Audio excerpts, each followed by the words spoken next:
Oríṣiríṣi ọ̀rọ̀ ló ti ń jáde o lórí ọ̀rọ̀ ó ṣalága lọ́balọ́ba nílẹ̀ Ìbàdàn. Oríṣiríṣi àwọn èèyàn òun náà ni wọ́n ti ń sọ̀rọ̀, òun náà ni wọ́n ti ń fi òye wọn hàn lórí bí gómìnà ìpínlẹ̀ Ọ̀yọ́ ẹnjiníà Olúwaṣèyí Mákindé bí ó ṣe kéde orúkọ kábíyèsí Olúbàdàn tilẹ̀ Ìbàdàn ọba sẹ́nitọ́ Ràṣídì Adéwọ̀lú Ládọjà gẹ́gẹ́ bí alága ìgbìmọ̀ lọ́balọ́ba nílẹ̀ Ìbàdàn léyìí tí ó sì jẹ́ wípé lẹ́yìn tí gómìnà Olúwaṣèyí Mákindé tó kéde Olúbàdàn gẹ́gẹ́ bí alága ìgbìmọ̀ lọ́balọ́ba òun ni kábíyèsí Aláàfin tìlú Ọ̀yọ́ ikú bàbá yèyé ọba Abímbọ́lá Akeem Ọ̀wádé Ẹlẹ́wẹ̀ẹ́tù ó ti sọ̀rọ̀ wípé ohun ọmọ ń parẹ́ o, ohun ọmọ ń pa bí wọ́n ṣe fi kábíyèsí Olúbàdàn tilẹ̀ Ìbàdàn jẹ alága ìgbìmọ̀ lọ́balọ́ba. Gẹ́gẹ́ bí mo ṣe máa ń sọ fún yín wípé èrò kí pápọ̀, ìwòye kí pápọ̀, ojú ọ̀tọ̀ọ̀tọ̀, ìwòye ọ̀tọ̀ọ̀tọ̀ òun náà ni a fi máa ń wo ọ̀rọ̀ eléyìí tó bá ń ṣẹlẹ̀ nílùú, torí pé ọba Elédùmarè kò dá wa bákan náà, ọ̀tọ̀ọ̀tọ̀ l'Elédùmarè dá wa. Òun náà ni ó jẹ́ kí èrò wọ́ papọ̀, ni ó jẹ́ kí ìwòye wa kí kọ́pọ́n papọ̀ lórí ọ̀rọ̀ tàbí ìṣẹ̀lẹ̀ tó bá ń ṣẹlẹ̀ láwùjọ. Mo wá fẹ́ kí ẹ fara balẹ̀ kẹ́ ẹ jẹ́ kí a jọ gbọ́ eléyìí tí mo tún mú wá. Ṣùgbọ́n ìbéèrè tèmi ni wípé ṣé kìí ṣe wípé ìtàn tún ń túnra rẹ̀ kọ? Ìgbà tí mi fẹ́ sọ ni wípé tí mo observe tí mi dẹ̀ notice ni wípé tábà wo most of ní some years ago na àwọn nǹkan àwọn mistake tí wọ́n kọ́ ó ti ń ṣẹlẹ̀, but which means most of àwọn èèyàn ò fura sí ní nǹkan tó wá jẹ́ kí most of gbogbo àwọn èèyàn sì ká máa kọbi ara sáwọn kan sì ni wípé ọ̀rọ̀ ẹ̀sùn ṣẹ̀sìn ó jẹ́ ká máa fẹ́ máa kọra sí àwọn nǹkan bí nǹkan tó ń pè ní ìṣẹ̀ṣe gangan ó yẹ ká máa fẹ́ máa kọra sí ká máa ṣe kí ni ká máa tẹ̀lé ká máa kọbi ara sí díẹ̀díẹ̀ nísìn ni wípé tá bá ní ká wò for some years ago ṣé gbogbo ifá gbogbo ibi tí ìlú tán ti ń jọba ọba tó ń wàjà tó fi ń jẹ̀mí ṣé gbogbo ifá tó ń dá ń bẹ̀ kò sí ọmọ òye tó wà ní ìlú tí ifá mú rí tó jẹ́ pé abroad ní ifá ti lọ mú gbogbo wọn ẹ jẹ́ ká kọ́ máa fi làákàyè sí bẹ̀ yẹn o abroad ní ifá ti lọ mú gbogbo wọn.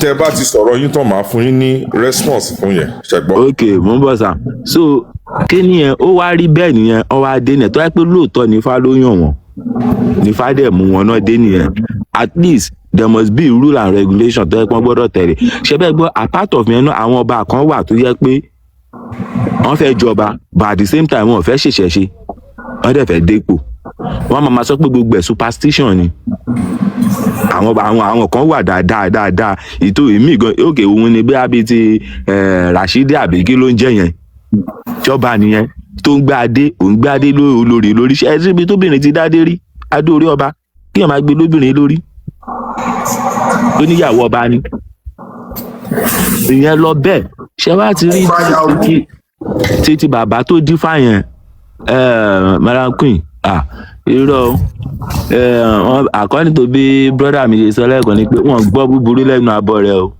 kò dẹ̀ lè sí bó ṣe lè wù títí inú babaláwo lè dùn títí kó fowó ẹ̀ ratare o never kò lè ever ṣẹlẹ̀ láyé but tí ọlọ́run máa yẹ ká ṣẹ̀sìn ni ọlọ́run máa dẹ̀ ká ṣe kí ni ká tójú ilẹ̀ mọ́lẹ̀ ni àwọn tó jẹ́ pírọ́blẹ́mù ṣẹ́bẹ́ rí kábíyèsí yẹn ṣẹ́bẹ́ gbọ́ná tábà ní ká wò náà nọ́mbà 1 náà kó tó di pé báyìí pé ó jọba lé nìna nọ́mbà 1 nàìjíríà ò ń ṣe base ẹ̀ secondly ìlú tá a ti bí lọ́mọ gangan kò ń ṣe base ẹ̀ ọ̀tọ̀ ni wípé agbègbè àmàṣà àmọ̀ṣẹ̀ àwọn tó wáyé wà ní surroundings ẹ̀ àwọn gangan ni lọ́n ṣàkóbá fọ́ba yẹn àwọn kan ti dúró pé má wọ́ọ̀rì sẹ́ níbi tá a wà yìí sẹ́ kò possible olórí ọba ní ìwọ ní kinní kan àwọn kan dẹ̀ dúró wípé sẹ́ àní kò rí bẹ́ẹ̀ but majority àwọn tó ń bá kí ọba yẹn lẹ́yìn wípé sẹ̀ àwọn tó ń bá majority àwọn tó ń bá wá kí àwọn tó hello majority àwọn tó ń bá kí ọba yẹn lẹ́yìn wípé máa ṣe níṣò ó pọ̀ ju àwọn tó ń bá tó máa bá bàbá yẹn bá aláàfin náà sọ̀rọ̀ wípé báyìí àti wípé ọba àná tó gbẹ́sẹ̀ àwọn powerity kan wà tó ti ní tó ti fún àwọn ìlú yẹn àbí tá most of àwọn ọmọ ìlú yẹn ti wò níwò pé sẹ́ẹ̀ rárá àwọn powerity yẹn sì ni àwọn upcoming àwọn míì tó wá ṣẹ̀ ń débẹ̀ sì bí àwọn míì tó dẹ̀ ṣẹ̀ ń débẹ̀ táwọn náà bá dẹ̀ fi ọgbọ́n ṣe àkóbá ló máa padà máa jẹ́ fún gbogbo ọba tó bá tún padà jẹ́ tó bá ń follow step gbogbo nǹkan tó ń ṣẹlẹ̀ yìí o. ok ìgbà tó bá sọ pé wọ́n sọ̀rọ̀ kan ní gbogbo àwa tá a jẹ́ ọmọ Yorùbá Ilé Ifẹ̀ ni gbogbo wa ti wá ẹ̀jọ́ torí tọ́lọ́hún tí mo ta ara bàbá mi mo ta ara bàbá mi jáde bàbá mi ibìkan ló ti ta ara kìnnì kan jáde kẹ́nìkan wá dé lọ́ọ̀lá ǹsìn kó wá máa sọ fún mi pé ní ibì kan which means nílùú míì kan bàbá ẹ mọ nǹkan yẹn òun ló kó gbogbo outcome táàdẹ̀jọ jẹ́ sọ́ọ̀nìmù kan náà táàdẹ̀jọ tó wá níbi ìdílé kan náà táàdẹ̀jọ wá nínú ìlú kan náà since tó bá yẹ pé Ilé Ifẹ̀ ni gbogbo wa ti wá direct everybody náà dẹ̀ mọ̀ definitely ṣé bí àwọn kan ló ń darí Ifẹ̀ ńgbà ló ń darí Ilé Ifẹ̀ ńgbà tó ń jó lórí tó jó olórí Ilé Ifẹ̀ tó ń darí gbogbo bíi tí gbogbo ọmọ ilẹ̀ Yorùbá ti jáde ńgbà yẹn wá àtúnṣe wa ń padà sọ pé ọba kan ló lórí ọba kìíní kan nítorí ẹ̀lẹ́mi ti before kí everybody tó dé mo ti wà lórí live tẹ́lẹ̀ mo lọ ṣe nǹkan ní mo ti sọ mo ní gbogbo most of àwọn ọba tó ti jẹ́ láwọn àná gbogbo wọn ti di olóṣèlú ọba politician ní gbogbo wọn ibi tí wọn ti dọ̀bọ̀ olóṣèlú àìlèso tọ̀rọ̀ wọn ló jẹ́ kí gbogbo àwọn politics kan kó wọn sábẹ́ gbogbo wọn wá dẹrú olóṣèlú àìlè dúró lórí fíìtì wọn kó dúró lórí ẹsẹ̀ wọn pé sẹ́ no àwọn ìlú kan ṣì wà lẹ́yìn ìsìn tẹ́bẹ̀ ní tẹ́bẹ̀ pé ẹ lọ wo most of àwọn arab country ẹ̀ dáhùn ọba wọ́n upgrade ẹ̀ ní ọba ni wọ́n ṣe kí ni ọba ló ń darí gbogbo ló ń darí ìlú ló ń darí orílẹ̀-èdè so àwọn tí wàá upgrade nǹkan tó dẹ̀ wà látàyè báyé nìyẹn instead of wọn a máa ṣe president àwọn tí wàá upgrade ẹ̀ pé no ọba náà ló ṣe máa darí ìlú tó dẹ̀ tó bá dé ilẹ̀ àràbù ìdílé tó bá yẹ pé òun ni wọ́n fi ṣe president ìdílé yẹn ló máa jẹ́ lọ títí so which means ọba ṣì ní ayé àtijọ́ bọ́ yẹn ṣe nìyẹn ok ó wá di orí tí wọ́n á sọ ok everything under civilization làjùdé tọ́làjù bá wá dé ló yẹ pé kọ́ba máa lè dúró ló dúró orí ẹsẹ̀ àwọn ọba kan dẹ̀ wà nílẹ̀ Yorùbá tó ṣe fi ṣeré tá a bá ń dárúkọ àwọn first class ọba ká má máa fa àwọn ọba kan wé wọn tẹ́bẹ̀rì mi ì sọ yìí pé nípò ọba náà àwọn ọba. so ẹni sùúrù bẹ́ẹ̀ yẹn ẹ má bínú a second mi ì sọ pé ó yẹ kí discipline máa wà fún àwọn ọba yẹn mi ì sọ báyìí pé àwọn ọba gan ṣe mí tí ó yẹ káwọn ọba wèrè kan wà tó yẹ pé ó yẹ kó máa gbadé lórí wọn kí discipline máa wà fún àwọn ọba tó ń bọba lójú jẹ́ ok mo dúró báyìí náà. okay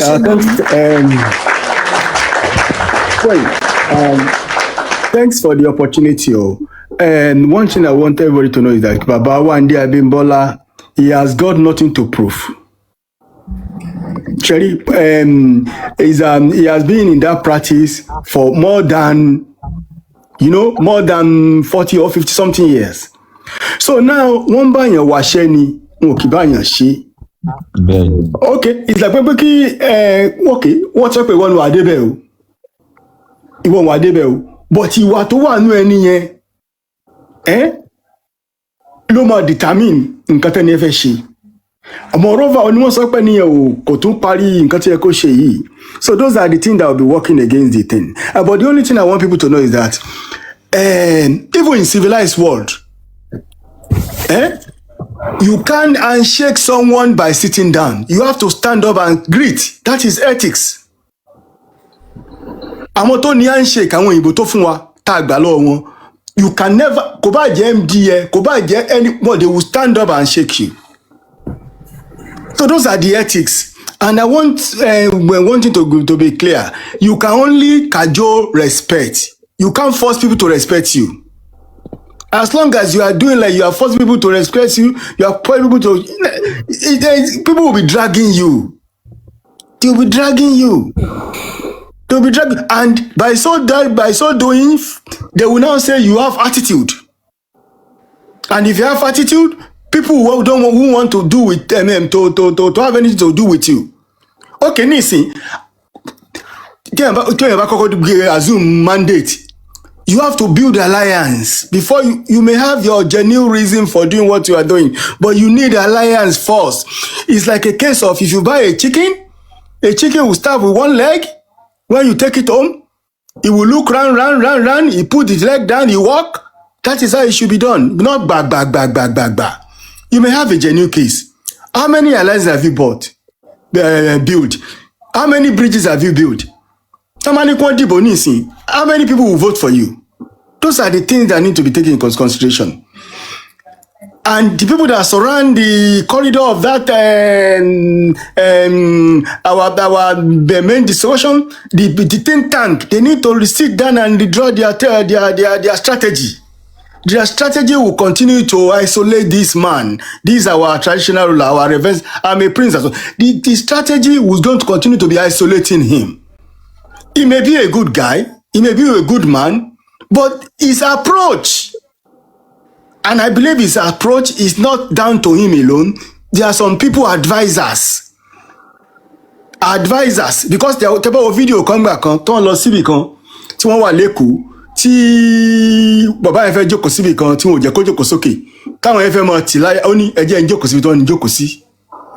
I don't know, maybe people can watch that video. So those are the things. Sherry, ìsìn báyìí ní ìsìn alliance ló yẹ kí máa yí ní kí kábíyèsí build. Àwọn wo ní tiẹ̀? Okay, out of ẹni tó ṣe ìjọba, àwọn ọba mélòó lọ́rẹ́? Those are the things, man. And haven't come from Western world. I mean, you work with white people, you know how white people operate.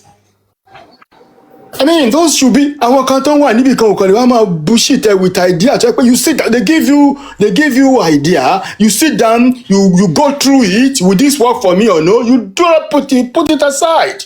Okay, ta ló ń gba kíní yẹn nísìn. Ìyàwó olórí gan ni mo feel fún. Olórí mo feel fún. Because now, look, wọ́n kàn fẹ́ isolate ìyàwó ìyá ni. A di pé kẹtó jókòó yẹn ká máa jókòó lórí àga. That is what caused that? Suspicion. It's always good to be a free thinker. Go where you are and buy my comfy clinical book. What do I mean? What caused that? Those are the things. Kábíyèsí ní láti jókòó kọ́ jára wọn gbà lọ́wọ́ àwọn bad advisors. Yeah, you may have a good point, but the way to offend channel kini here is not good. It's not good at all. Because now, àwọn yàkà máa social media láwa yìí kò dàbí ìgbà kan tó yẹ kí wọ́n kàn ṣe ní within 4 walls of a room. Táwọn yàgbà gbé síbẹ̀, àwọn yàkà máa fún ní kíní ni, wọ́n kàn máa lámbà ni, wọ́n kàn máa bá àwọn escalate ni. Escalate. The guy may be the Kábíyèsí may be a good man with good heart. But approach is anything approach very, very important. Anything approach to reclaim your mandate is very, very important.